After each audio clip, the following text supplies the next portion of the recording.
Right, I'll bring this up. I put it in a wee PowerPoint. Here it is. So let me just share my screen now.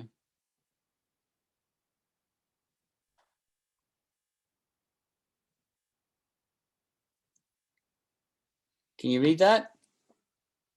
Everyone, can you read that?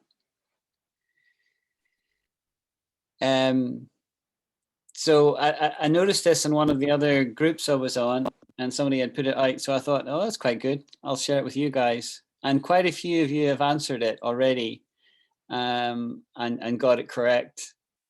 The trouble is doing, or you give a performance, you don't do a performance, you give a performance. You always speak about giving a performance, right? So quite a few of you got that right. British scientists have finally done important research. Always, you would always have do research, right? It is important. You'd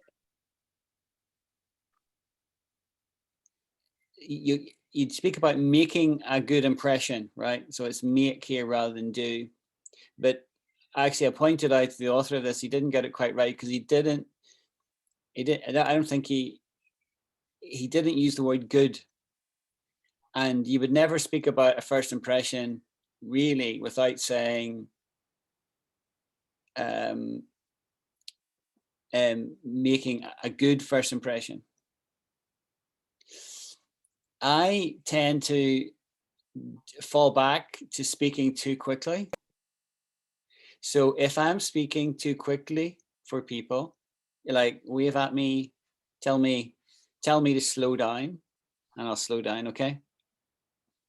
So how is my pace now, right now, for you, Mona? I'll put you on the spot. Are you following me? Is it making sense? Or should I go slower?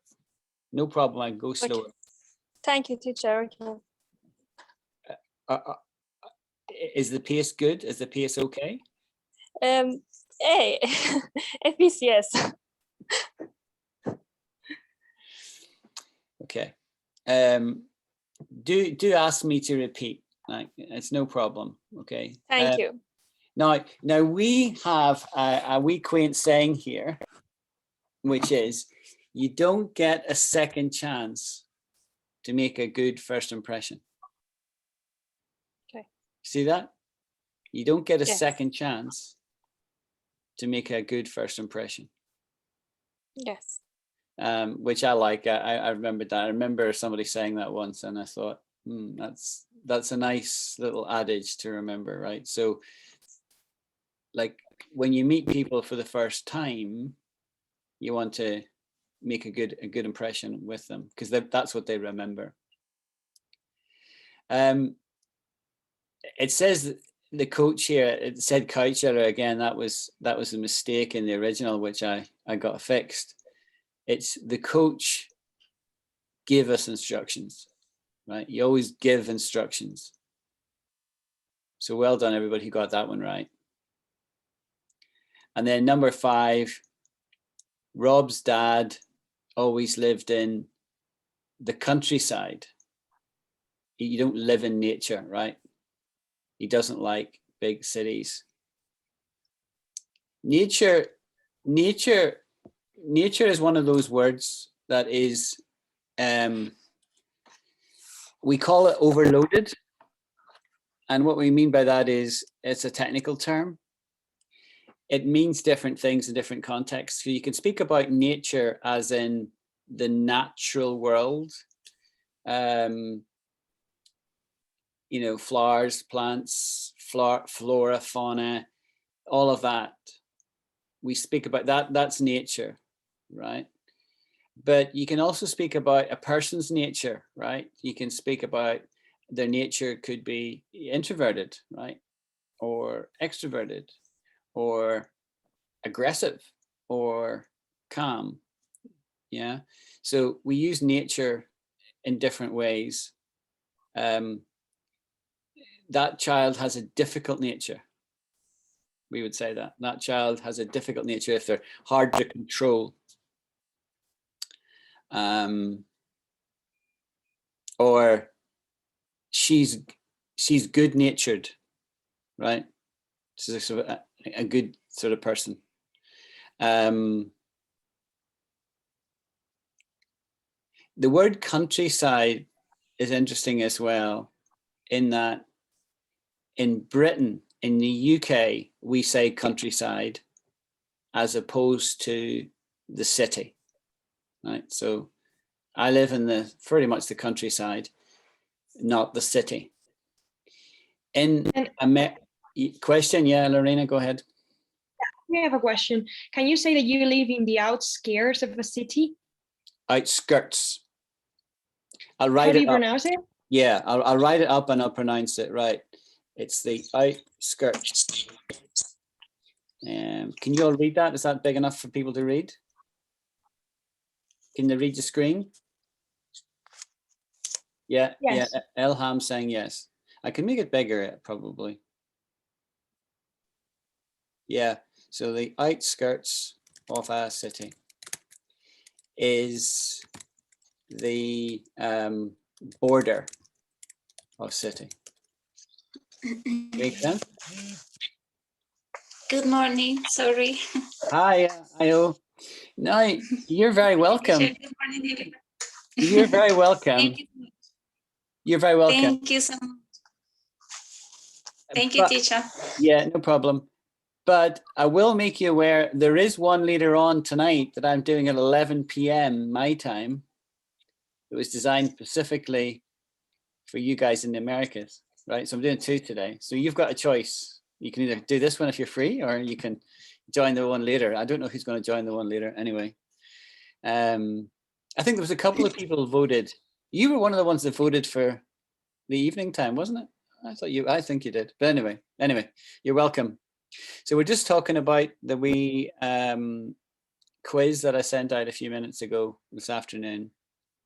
Yeah, so the outskirts of the city. So we would speak about the city center,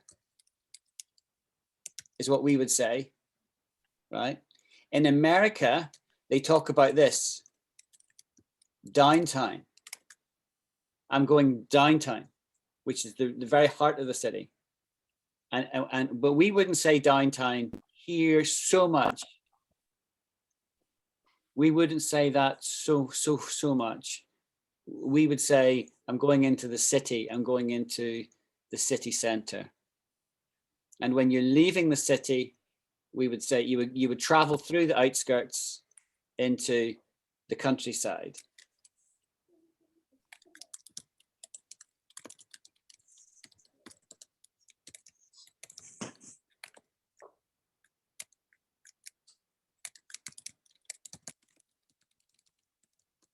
In America, they say that. They go to the country, right?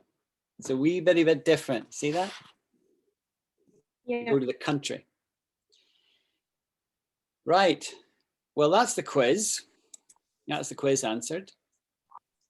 Now, does anyone have any questions for me on anything that we've done in the last week? We did quite a bit. I would usually put something every day on the group for you guys to participate in.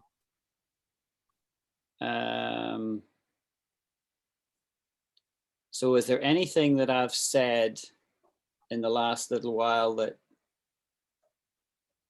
you've got your hand up, Elham? Have you got a question? Yes. Go ahead. If I may. Sure. About nature, about the quiz.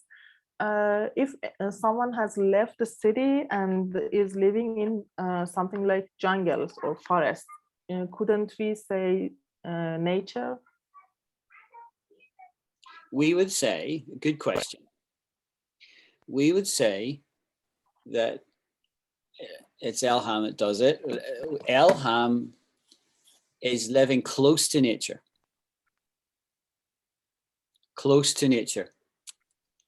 So I'll write this up.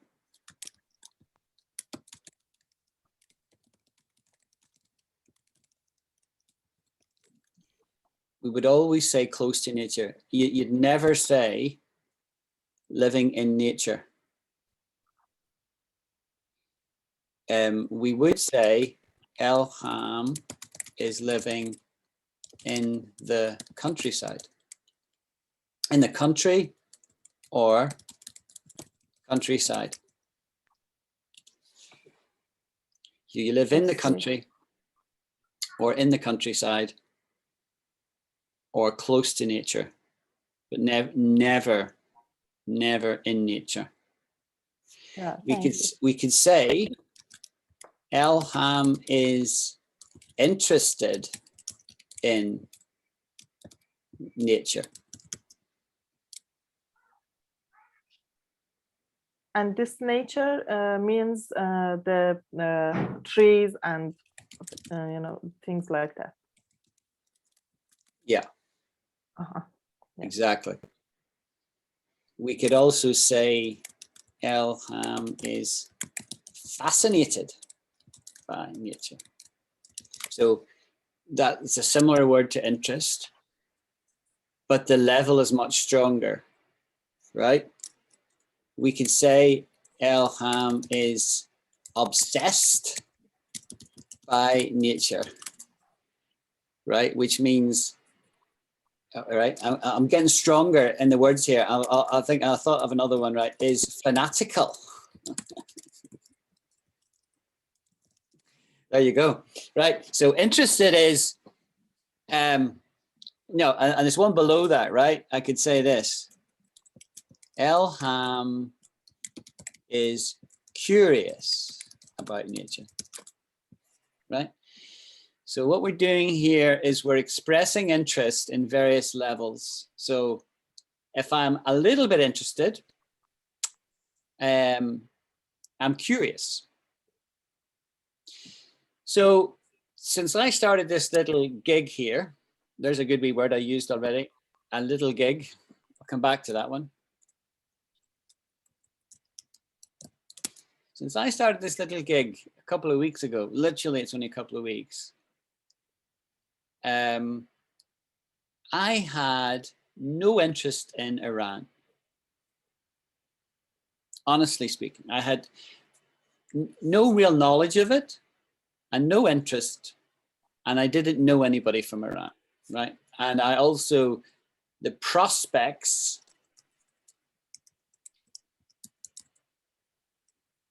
and what I'll do is I'll duplicate the slide so I can make it bigger.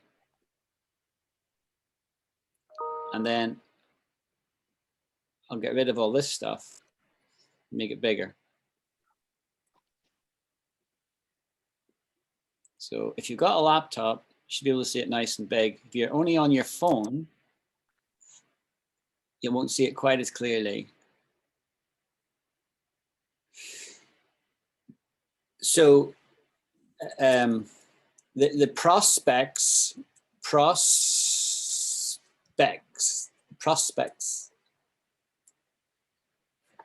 of me traveling there was slim. I didn't anticipate it.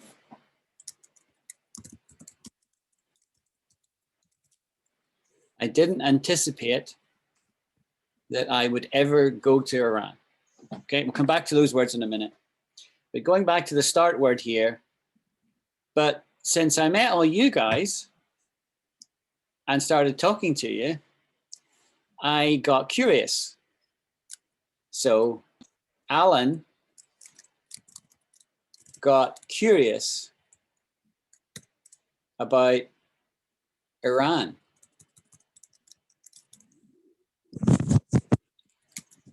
Yeah, I did. And then, you know, I discovered you're all living in different parts, and Elham is up north by the Caspian Sea at the moment. And Fatima is down at Shiraz. And I got really interested in that. And I did a wee bit of research on Wikipedia and discovered all this ancient city and Persepolis, where the Persian kingdom was from, and I discovered about Darius the Great and his son Xerxes, and all fascinating. So now I've gone from being curious to being interested. And one word that I did teach you earlier in the group, those who have just joined the group won't know this word, but I could say this: my interest got piqued. Now that sounds like pique.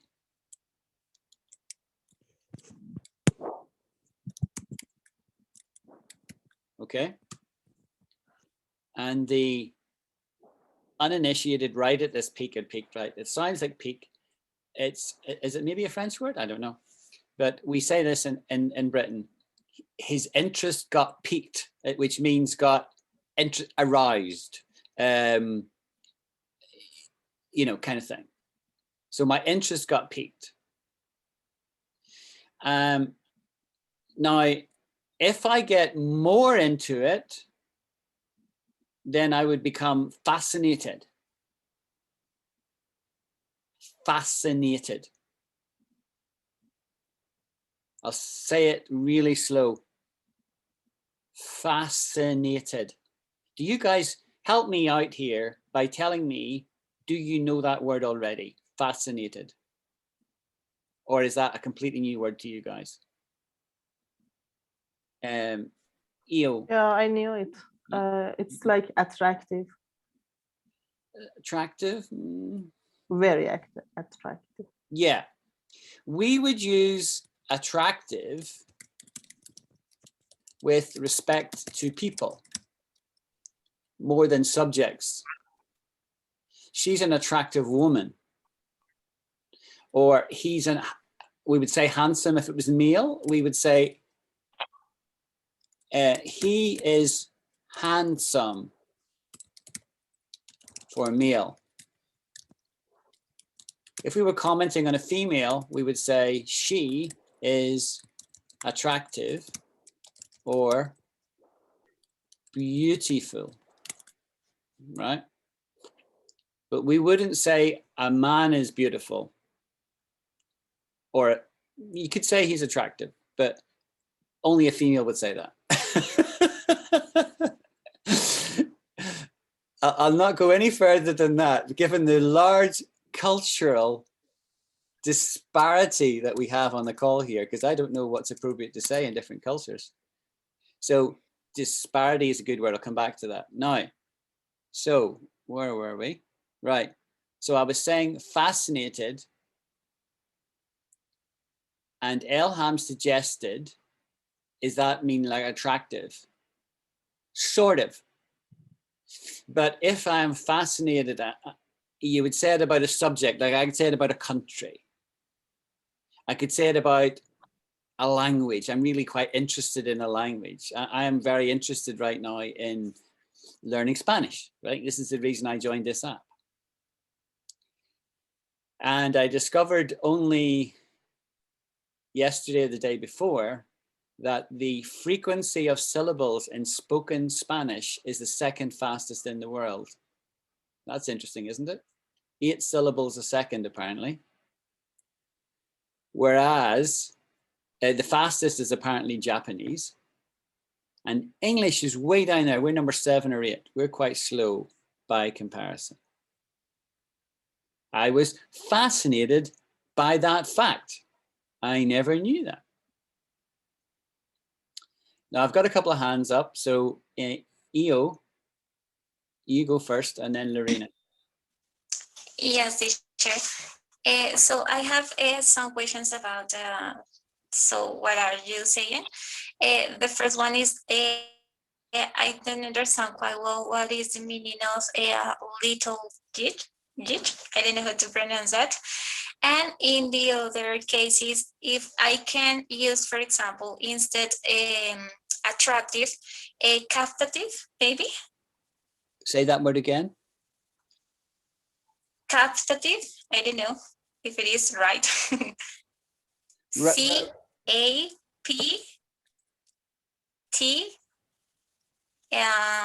V captative.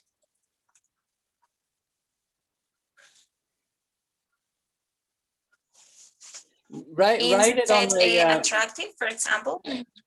write the word you're trying Okay, to yeah. say. Yeah. Write in the Making it right. chat. Yeah, right. Or in the chat. Yeah. In Zoom. Oh Yes. yeah, Zoom chat. Yeah, where's the Zoom chat? Ready? I sent the word. Novel.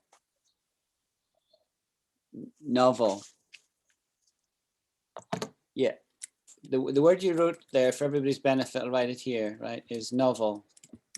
That word?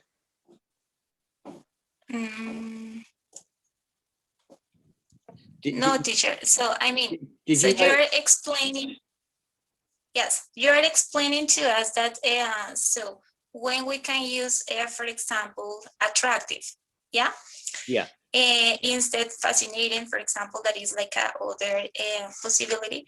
But my question is, if that word captative is like another possibility, or in which context is this used?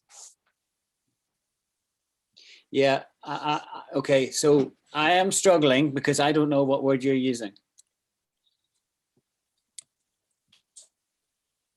CAP.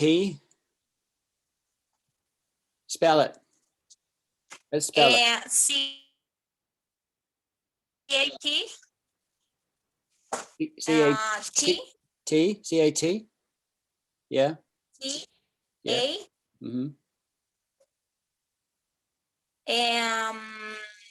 C-A, no, teacher. So C-A-P? P? Yeah. T? A? T? I? V? E?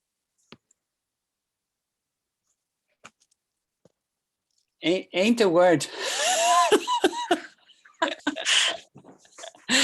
That's not a word. What is that? Captative. The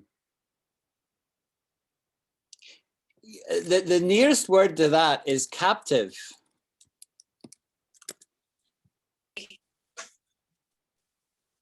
Okay, teacher. So I don't know why I see that word in that way. So, okay, I'll come back to captive in a moment, what that word is. And I want to go back and finish the discussion on getting different words of attraction here. And then we'll look up in the dictionary online, captative, to see if there is a word like that, because that's not a word that I know. And I'm pretty sure it doesn't exist, therefore. Anyway, Lorena, what was I'll come back to you, Io, okay, Io, I'll come back to you. What was your question, Lorena? I was wondering if I could use the preposition with the adjective obsessed instead of by. Yeah. To be obsessed with something instead of by something. Is it the same or? Yeah, that's a good question. And the answer is yes. So obsessed by or obsessed with. Yes, both completely valid. So you could say Lorena is obsessed with the UK. And that's perfectly valid. Obsessed by or with. They mean the same thing. If I say obsessed with or obsessed by, we mean the same thing. Thank you. Right, let me come back to my previous slide and just finish this train of thought. There's a good expression. Do you know that expression? No. Okay, we'll come back to that. I'm going to finish my train of thought. We'll come back to that. Now, so we've gone through a range of feelings about interest, really. So I'm curious, or my interest might get piqued, so then I'm interested. If two people are in conversation, that one person could say to the other, "Are you interested in this?"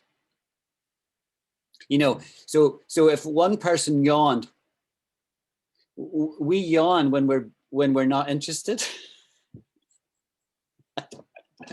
You know, so if somebody is speaking to an audience and people start yawning, they do it involuntarily, right? They don't think about it, but they do, and it means they're not interested. They'd rather go asleep, right? That's the worst thing that can happen to you if you're speaking to an audience. If it's two people and one of them yawns, it's kind of rude, right? We would regard that as a little bit of a minor insult. And so we would say, "Are you interested?" Because if you're not interested in what I'm talking about, I'm going to change the subject, right? Or if I'm super offended, I might walk off.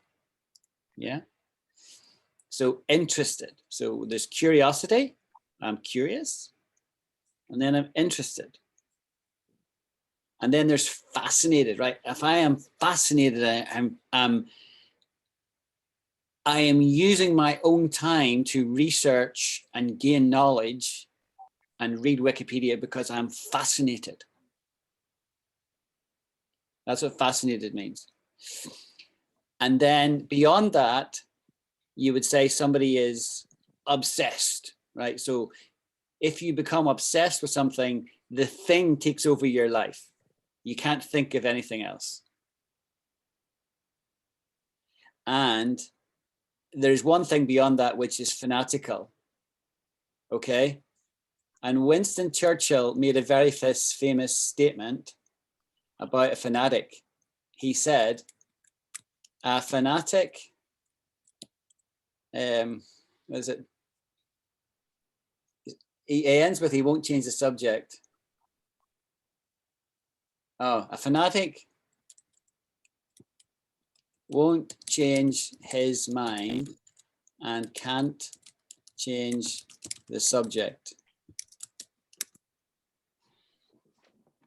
That's Winston Churchill said that. That's a really good quote. Now, I'll come back to that. A fanatic. So lots of Spaniards are fanatical about football. And they might be supporters of Real Madrid, right? Or Barcelona, you know, the big football games. And also in England, people are fascinated, are fanatical as well. So you would say a supporter of Manchester United, which would be our biggest club or one of our biggest clubs, they are fanatical. So that's a statement about interest levels that is very high. And almost to the extent that those kind of people organize their life around the football. They go to the matches and they go on trips and so on. So that's fanatical. That sense of fanatical is not a criticism. It's not a negative thing. But saying somebody is a fanatic can be critical. And that's how Churchill is using it in this statement. Because if somebody is so fanatical about something, it's all they want to talk about, then it becomes, we say, a turn off for other people, right?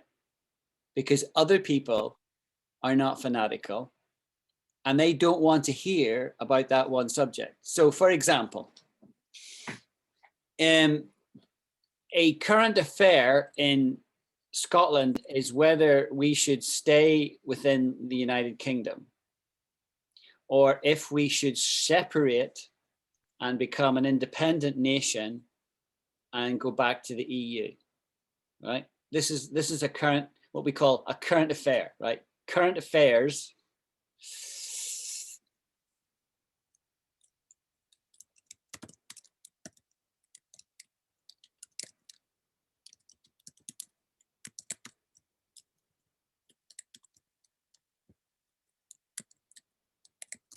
okay. Now, so that's a big issue in Scotland.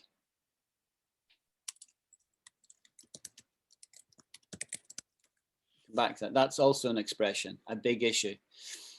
Now, you can get somebody and all they want to talk about is independence, right? And they could be a strong advocate. There's a legal term. We've got some lawyers on the phone, on the call. Advocate is a legal term. Somebody who advocates for somebody or for something, okay? So somebody who is advocating for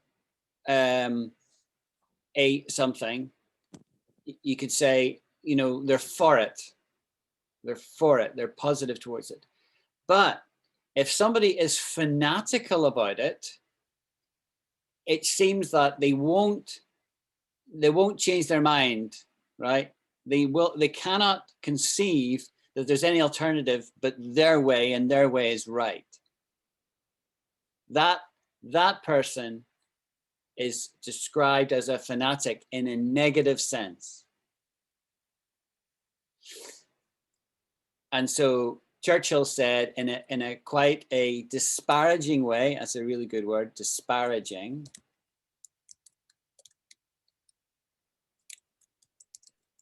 It really means critical.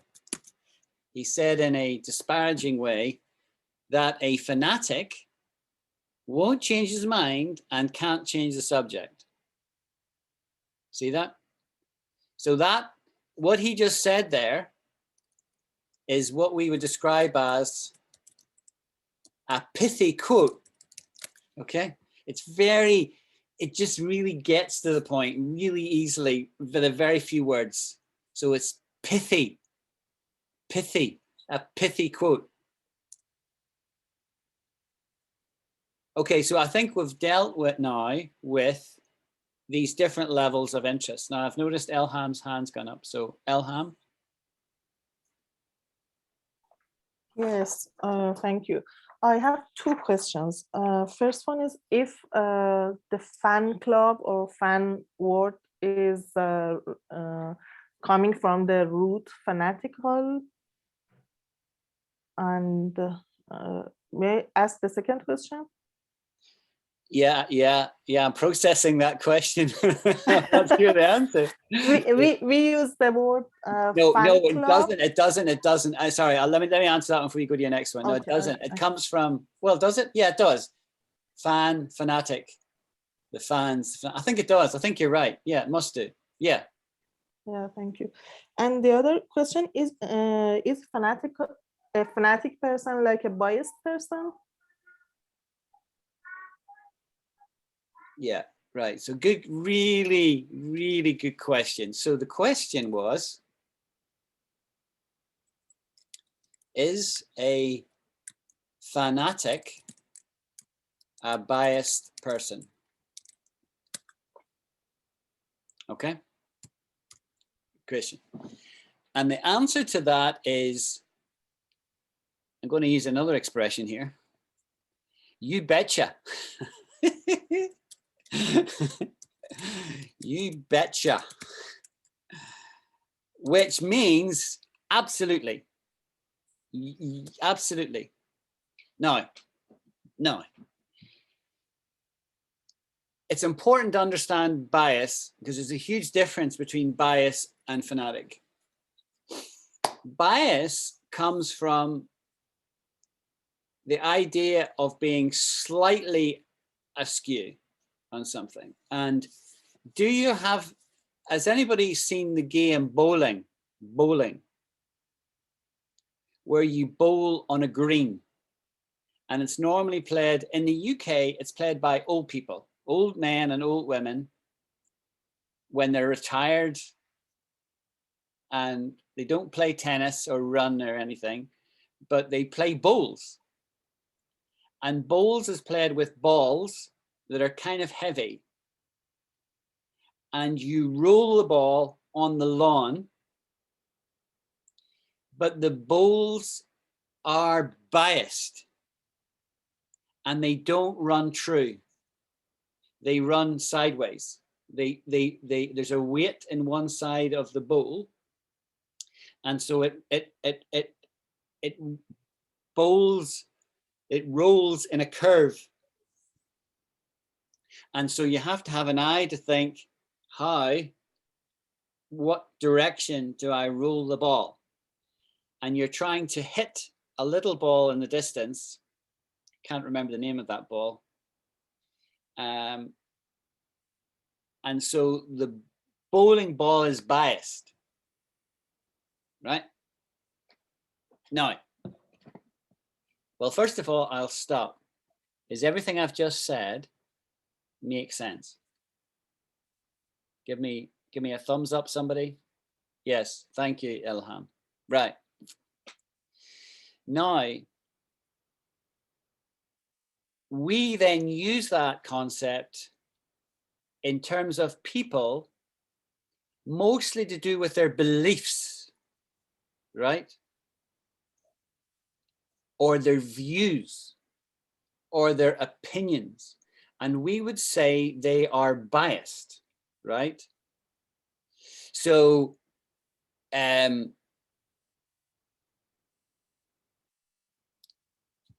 I'll use one. I don't think any of my Iranian lady friends on the call will be offended by this statement because I think it's a true statement, right?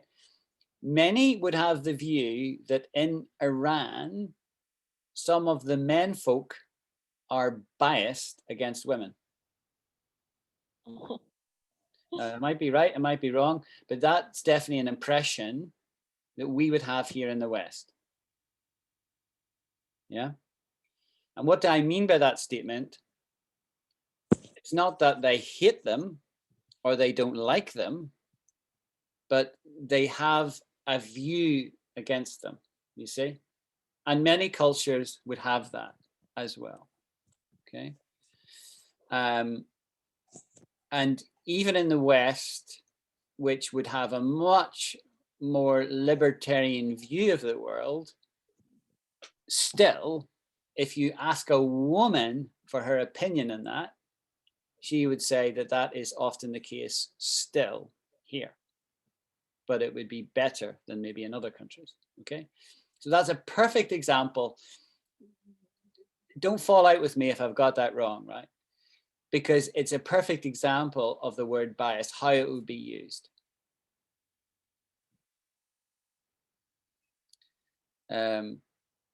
Okay, so that's answered the question on bias. Now, the root of the actual question is a fanatic a biased person?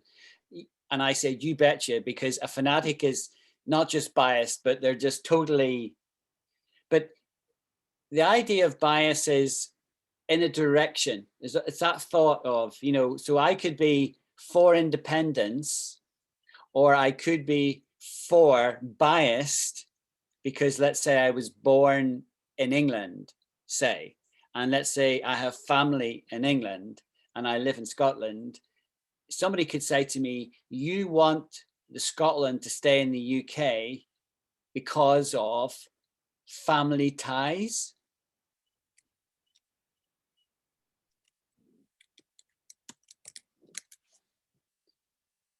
That is family connections.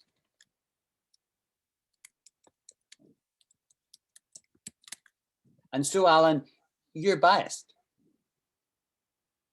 right? you're biased. Another example would be I'm a manager, right? My day job is working in a bank and a manager, and occasionally I have to interview people and decide whether to employ them or not. Now, if the person coming for the job was a family member of mine, it would not be appropriate for me to do the interview. Why?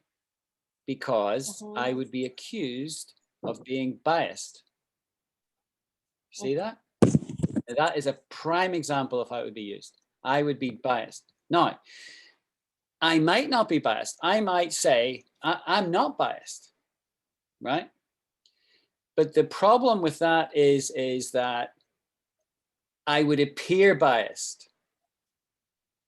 And I could always be accused of being biased. And we would say, Alan, you don't have a leg to stand on.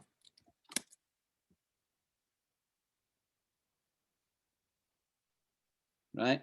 So in other words, you can't, your position is indefensible.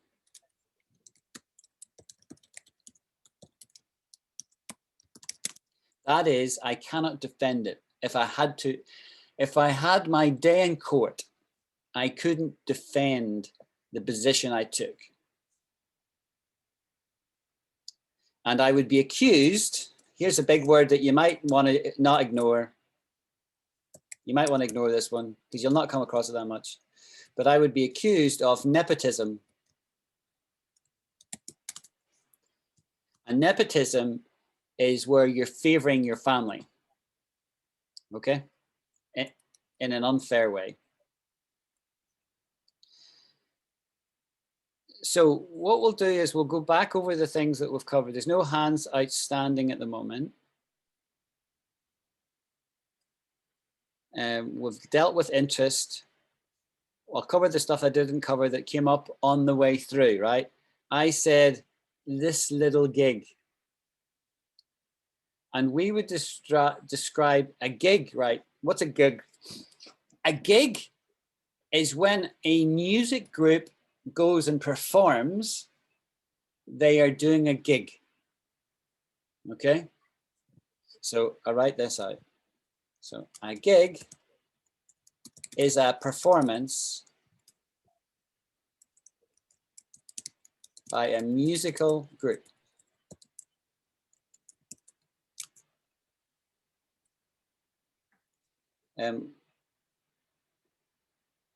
Spelled that wrong. That's what a gig is, strictly speaking. But we then take that word out of context and use it in any other context to describe something that is new or novel, a gig. So this little thing we're doing today is a new little gig for me and you guys as well, because we've not really met before. So it's a new little gig. And that's a very informal but very common way of describing something, that little gig. And prospects are your hopes.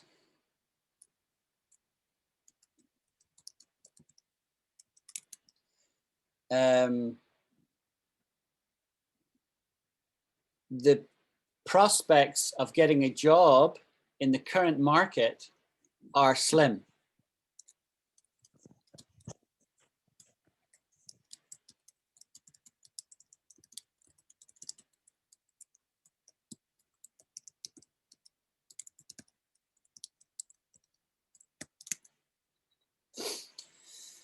Slim is the opposite of fat. But in this kind of context, we would use slim to describe where it's little. But we wouldn't say little here. The prospects of getting a job in the current market are, you could say, are very small.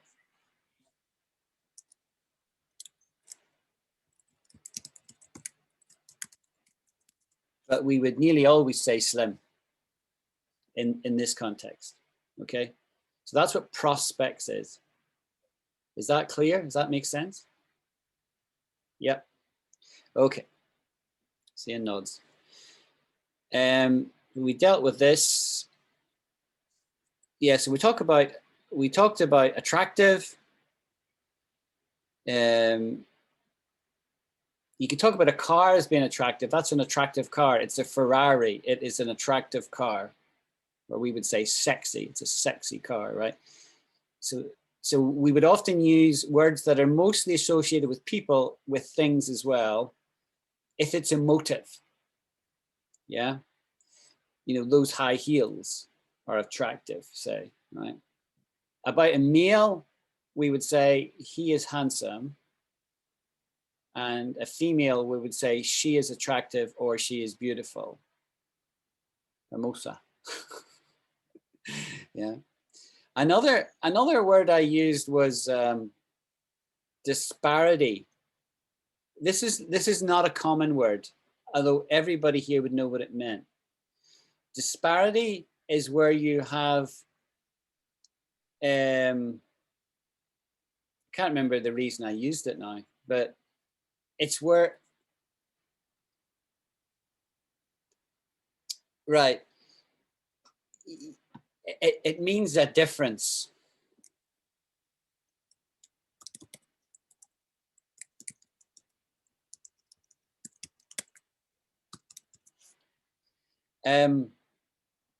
That couple never get on. They're always fighting because there's a huge disparity in their interests. Right? That would be a very, so you see how I'm using it? It's that there's a great difference, but we wouldn't say difference there. It's when things don't align. We would say that there's a disparity, right? Which is, parity is the opposite. Parity.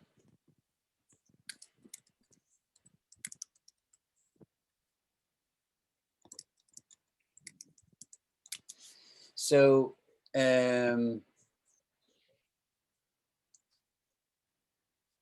he earns more than me.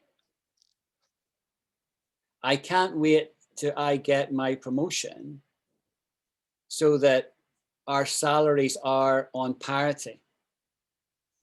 That means they're the same. Parity.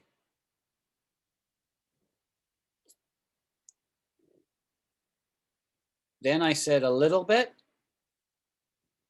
We use this form a lot. We call it the diminutive, right? Small, say, for little things. Tika, and in Scotland we say we, W-E-E, right? We. So tika we sip. Take a wee sip of water for your cough. A little, right? And I've also used the word novel here, which means more than one thing. It's another overloaded term. I bought a novel this week recommended by Elham it was called The Persian Requiem, written by a woman in Iran in the 1960s. And it gives the background to women and also the revolution in Iran, right? I was interested enough that I went and bought the book. It's on my Kindle. Otherwise, I'd bring it up and show you it here, right? Now, so that's a novel. I bought a novel on Amazon.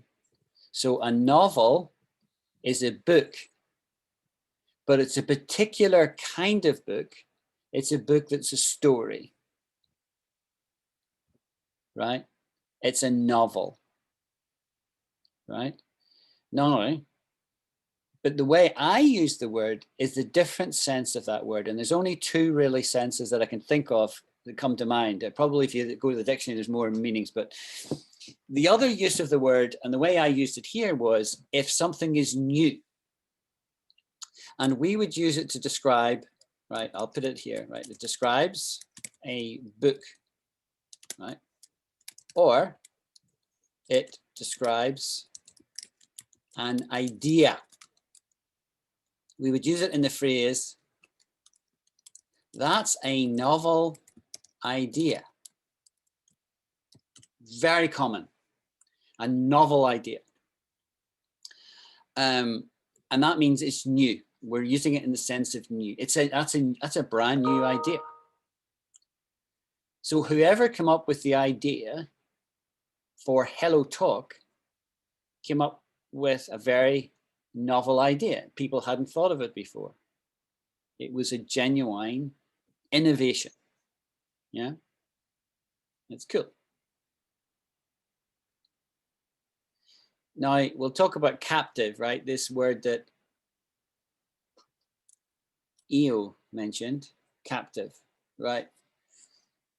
So a captive is someone, it refers to somebody that's been taken prisoner. Describes someone who has been taken prisoner. That's what a captive is. A captive is not free, right? They're not free. They have no liberty. Another word for freedom.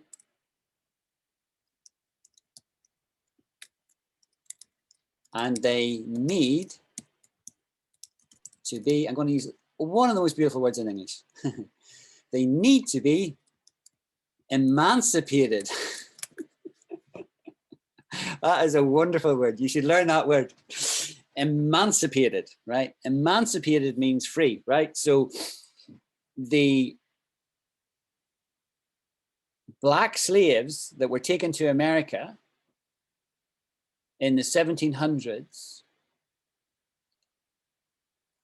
they were in shackles and they were not treated like human beings, and they needed to be emancipated, which means freed, to be freed.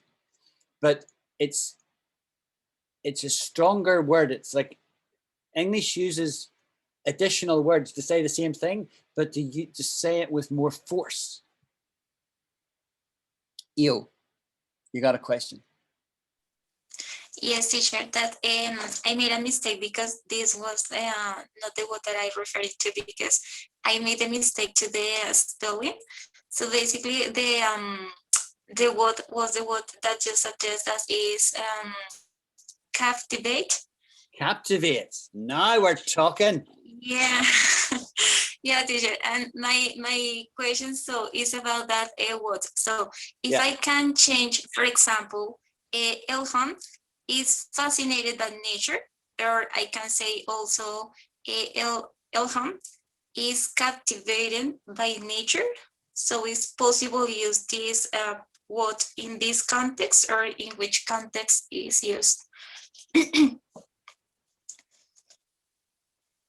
So that is brilliant. And I'm really glad that you've come back on that. And I'm really sorry that I'm so thick that I didn't actually realize that was the word you were going for. Yeah. See, you said we got as far as captative, right? But it was, I think it was just, it shows you how much the pronunciation can lead you astray. Yeah. Because you said I just didn't connect it in my mind. But captivated, so I'll say it slowly. Captivated is an expression that comes from captive, the word we're describing, but it's the state of being captive, but not to a person or to others, but by a subject. So captivated by nature. So captivated by nature is the same as, and would have the same force as, fascinated.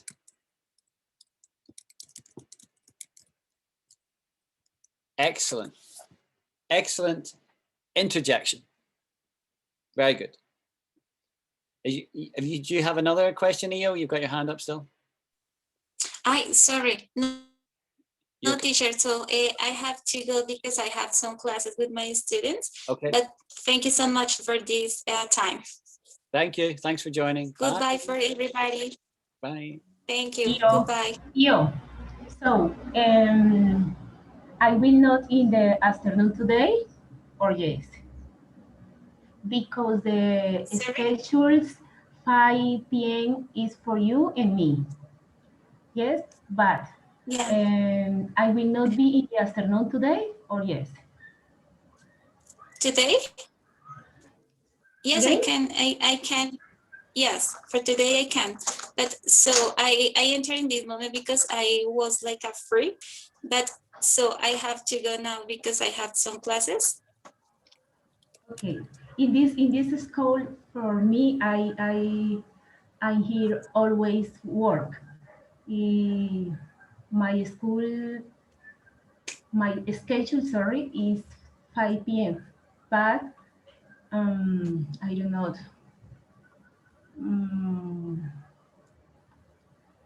In Spanish, I tell you in Spanish. Sí. Nos vemos hoy, ¿sí o no? En la tarde. Sí, claro que sí. Sí, sino que entré ahorita pues porque tenía un tiempito y dije voy a mirar también cómo es. Claro que sí. Okay, thank you. Okay, goodbye for Goodbye. everybody. Thank you. Thank you, teacher. Right. Bye now. Bye. So Alida, well, we'll finish the class soon because I don't want it to go on too long. But Alida, if you chat later to Io, just let me know what you want to do, right? You two of you have voted to do the class later, right? So that's fine.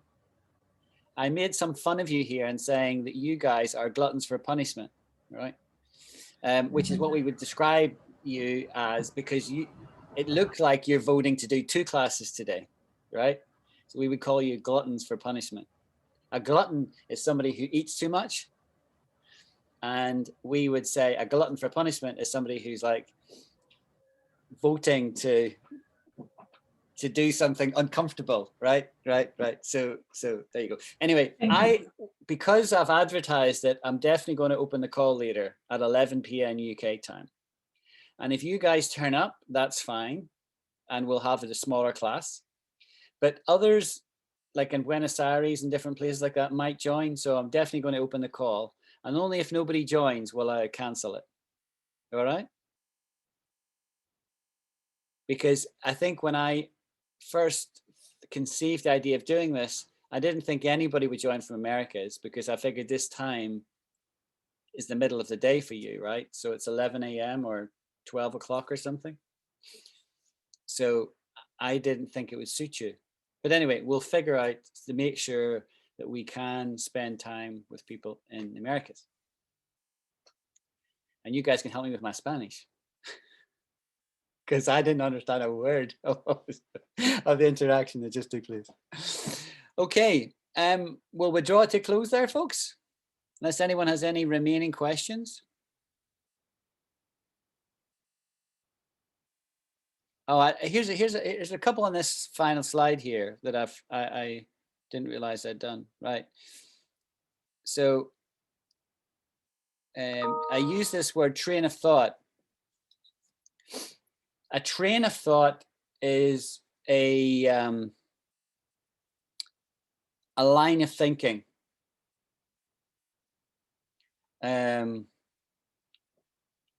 It's where you connect thoughts one to another to build up a case, like in a court. In order to prove something, you may provide evidence. And if the evidence is coherent, it connects together. In order to be able to communicate that, you would need to have a train of thought, right? So the word train describes a a choo-choo train, right? That's the idea. So the idea of things connected one to the other, that's what it describes. Describes a vehicle, right? That's the normal use of the word, right? A vehicle. It also describes a dress or a robe.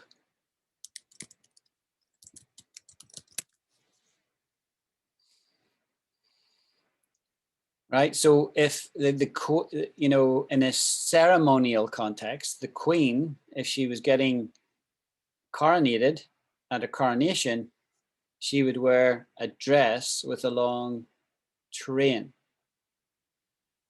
So that's much used less frequency, but everybody will know what that is, right? A train refers to a dress. And a train of thought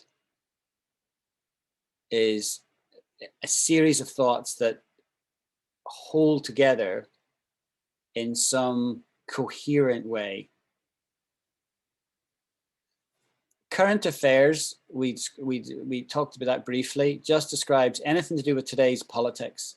So what happened in ancient Persepolis in Persia is not a current affair, right? It's history. It's history. I use this term, a big issue. The word issue is anything where there's disagreement.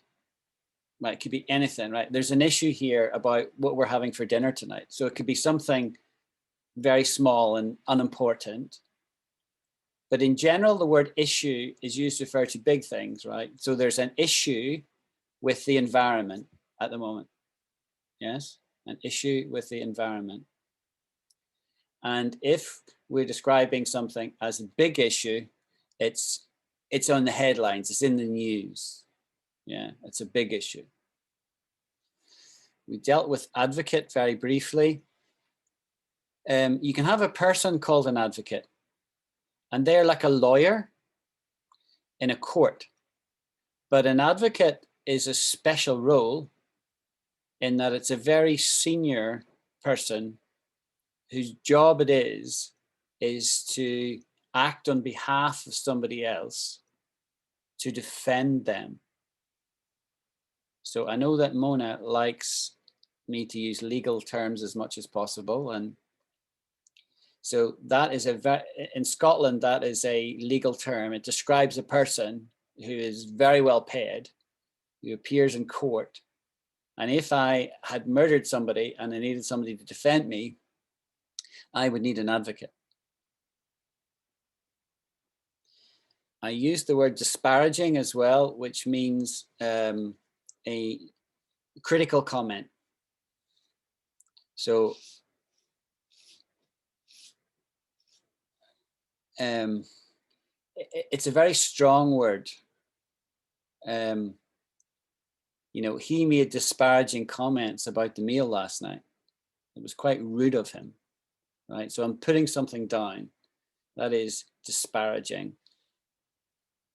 A pithy quote I've mentioned is a small quote that is very to the point, very hard hitting. It's a pithy quote. We've dealt with bias in a lot of detail. Well, I said, you betcha, you would never write that unless you were quoting speech. And it comes from the idea of betting. So if you would bet something, so people say, again, you would only say this in spoken English. You'd never say this written down, but you'd say, I bet something, right? Anything, right? And it's where you are confident in it. And you're saying bet like you would put money on it. You know, you're not actually betting, and I'm not putting down money on it, but we just say that as part of our spoken parlance. So I bet right now it's warmer in Spain than it is in Scotland. I bet that, right? So I'm making a statement, but in making the statement, I am indicating I'm extremely positive about the statement I made. I'll bet you, right? And so that's where betcha comes from. Betcha is short for I bet you.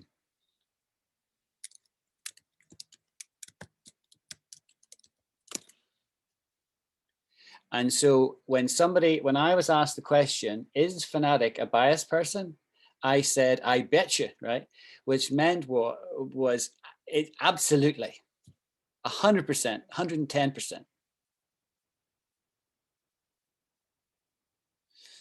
Then we talked about family ties. Family ties are anything to do with the family. People tend to be biased towards their own family, and you can speak about family ties.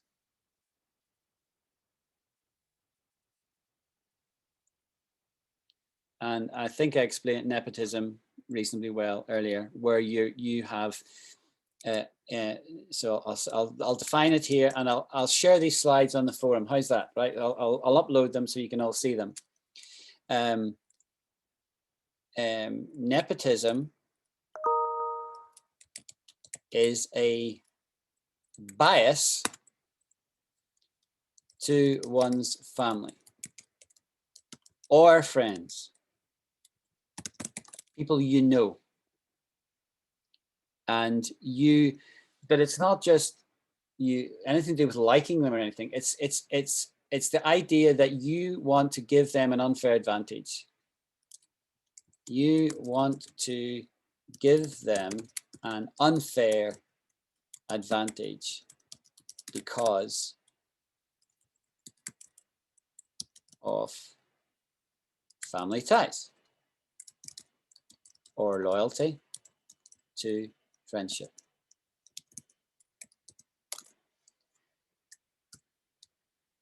We'll stop there. Two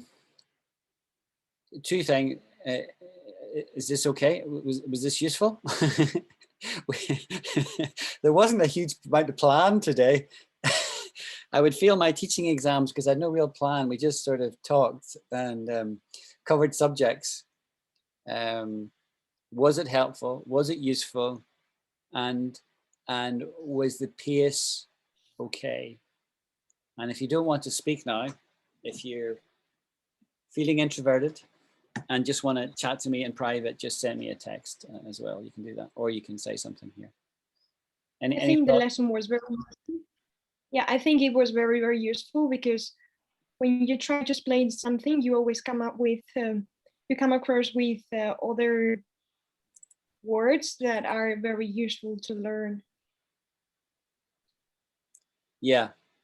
Yeah, that's right. I want to add to Lorena that I think I have to be wake up the whole night to rewrite these words. They are a lot, and thank you. I have a kind of my assignment for the whole week, actually. Okay. See, the thing is only when you're actually speaking, when you're actually communicating, do these words come into your mind, right? I mean, I'll show you something, right? So now that I've started this whole gig, right? You know what gig means, right? I've in my notebook, at the back of my notebook here, right? Anything that I say, anything that I think, oh, they won't know that, I just write it down. Or if I'm on my phone, I've got a note, Alan's English class vocabulary. If I'm out and about and a word comes into my mind, I will just write it down. And most of these you haven't heard yet, right? I'm going to teach you all this stuff. But the noodle is a good example. So I was talking to a girl in work, and she is not native English. She is Italian. Speaks very good English and Spanish and Hungarian and Portuguese. She's an amazing woman, right? But she's not native English. And I said, we must get together and noodle on that. And she said to me, what on earth does noodle mean? Right, so she hadn't heard that term. And that's why I put on the forum earlier, or the group, I asked you, what is a noodle? But not the noodle you eat in Italy, right? What does it mean to noodle? I don't know if anybody answered that. I can't remember. And doodle, right? So if I'm doodling, right? If I'm in a meeting and I'm bored, I'll doodle, right? I'll just scribble, just take a pen and draw 3 pictures, right? I am doodling. But if I noodle, I'm thinking hard. It's nothing to do with doodle, right? If I'm noodling, I'm thinking and trying to solve a problem. and being particularly and being creative in an innovative context. So we have a problem to solve. Let's get together and noodle it for a while. That's a very modern term. I never heard of that term before a couple of years ago. So it's just one of these terms that's been invented. I don't know where it came from. I need to look. It's probably somebody's probably written it up somewhere, but I don't know. But it's a good term to use. Noodle. So and as we describe things, right? It's an opportunity for you guys to hear what native English sounds like. And I'm very happy to stop and repeat and go slower. If you tell me you're going too fast, no problem. But very happy. And for those of you who want one-on-one conversation, because it's mostly this is one-to-many. I know you can ask questions, but it's not a sort of multi-party conversation. For you guys to practice your English, I'm happy to talk to you one-on-one. Right, so I talked to Shweta earlier today. I'd never spoken to her before. We've interacted lots, but we've never actually spoken. But we had a chance today.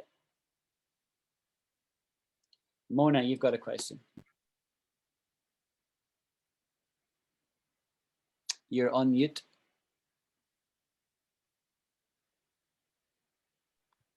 Teacher, Hi, Mona. I have one question. What's the difference between advocate and defense? Good question.